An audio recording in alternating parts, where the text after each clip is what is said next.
আজকে মহালয়ার পরের দিন দেবীপক্ষের শুরু। আমাদের জিএসওই টিম আজকে ফার্স্ট রাউন্ড অফ জাজিংয়ে বেরোচ্ছে।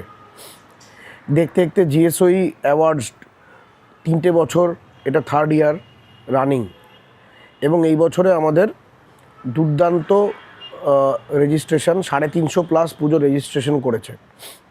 এই বছরের নিয়মকানুনগুলো একটু বলে দিই যে আমরা 3টে ক্যাটাগরি করেছি, 10 লাখ থেকে 25 লাখ, 25 লাখ থেকে 60 লাখ, 60 লাখ থেকে 1 কোটি টাকা।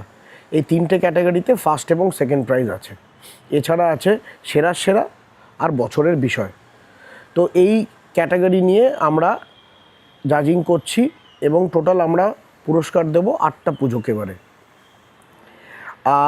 একটু অল্প করে আমাদের greatest show on earth awards নিয়ে বলে নিই যে বিগত 3 বছর ধরেই আমাদের মেন ক্রাইটেরিয়া থাকে অ্যাওয়ার্ড দেওয়ার সময়তে যে একটি পুজোর এনভায়রনমেন্ট ফ্রেন্ডলিনেস, তার ইনোভেশন, তার প্যান্ডেল অল্টারনেটিভ মেটেরিয়াল দিয়ে কীভাবে তৈরি হয়েছে, এবং ইন্টারন্যাশনাল ট্যুরিস্টদের কাছে এই প্যান্ডেলটা কীভাবে অ্যাট্রাকটিভ হতে পারে। তো অনেক সময়তে অনেক প্যান্ডেলের থিম থাকে, যে থিমগুলো খুবই সুন্দর, বাঙালিদের জন্যেও খুব ভালো, ভেরি পার্টিনেন্ট, বাট হয়তো লার্জার মাসকে ওই থিমটা অ্যাপিল করতে পারে না, বিকজ ওই থিমটা সম্বন্ধে অনেকে জানে না। ওই জন্য আমাদের একটু ক্রাইটেরিয়াটা আলাদা থাকে। আমরা দেখি যে থিমটা লার্জার মাসকে অ্যাপিল করতে পারছে। তো এই বছরও আমাদের জাজেস প্যানেল পঞ্চমীতে আমরা সমস্ত ফাইনাল শর্টলিস্টেড পুজোগুলোয় যাব।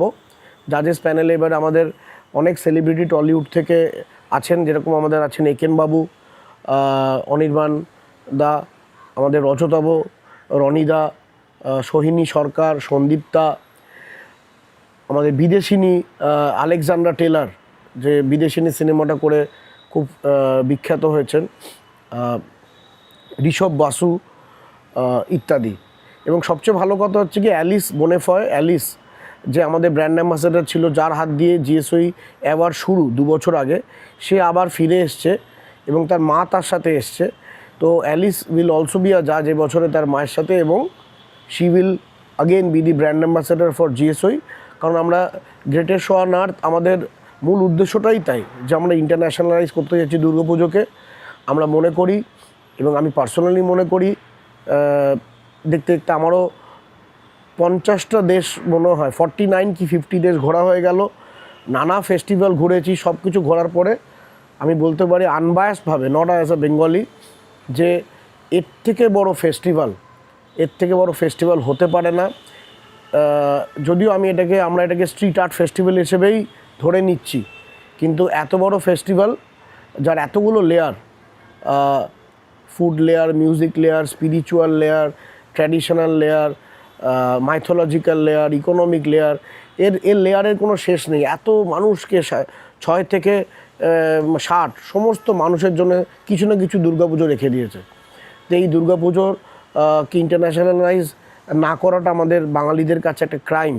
তো আমি রিলেন্টলেসলি চেষ্টা করে যাচ্ছি থ্রু আমাদের এই উদ্যোগ গ্রেটেস্ট শো অন আর্থ, এবং এই greatest show on earth awards, যেটাতে সাহেবরা জাজ হয়, একমাত্র অ্যাওয়ার্ড ওয়েস্ট বেঙ্গলে যেখানে ইন্টারন্যাশনাল জুরি থাকে।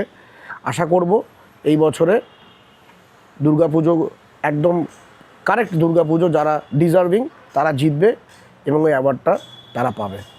নমস্কার, আমি Bodhisattva Banerjee, founder the greatest show on earth.